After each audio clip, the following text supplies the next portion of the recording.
Hello, അങ്ങനെ നമ്മുടെ പാവം ഖാലിദ് റഹ്മാനും ടീമും അറസ്റ്റായി. രണ്ട് സിനിമാ സംവിധായകർ, അതായത് പേര് ഒരാൾ അഷ്റഫ്, പിന്നെ ഒരു ഖാലിദ് റഹ്മാൻ. ഇത് അഥവാ കാനഡ വല്ലതുമായിരുന്നെങ്കിൽ ഇത് അറസ്റ്റ് ഒന്നും അല്ല, ബിക്കോസ് കാനഡ ലീഗലി അലൗഡ് ആണ്.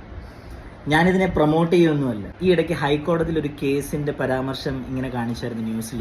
ഒരാളെ അറസ്റ്റ് ചെയ്തു. അപ്പോൾ അയാൾക്കെതിരെ ഉള്ള കേസായിരുന്നു മാജിക് മഷ്റൂംസ്. പക്ഷേ കോടതി തന്നെ പറഞ്ഞു magic mushrooms doesn't comes under narcotic drugs. അഥവാ കാനഡയിലുള്ള നിയമം ഇന്ത്യയിൽ ഉണ്ടായിരുന്നെങ്കിൽ ഇതൊന്നും വലിയ ന്യൂസേ അല്ല ആക്ച്വലി. പക്ഷെ ഇത് ചെയ്യുന്നത് ശരിയാണോ എന്ന് വെച്ച് കഴിഞ്ഞാൽ ഒരിക്കലും ശരിയല്ല. പറഞ്ഞു വരുന്നത് ഇതായിരുന്നു ജിംഖാന തല്ലുമാലയുടെയൊക്കെ രഹസ്യം എന്നെനിക്ക് ഇപ്പോഴാണ് മനസ്സിലായത്.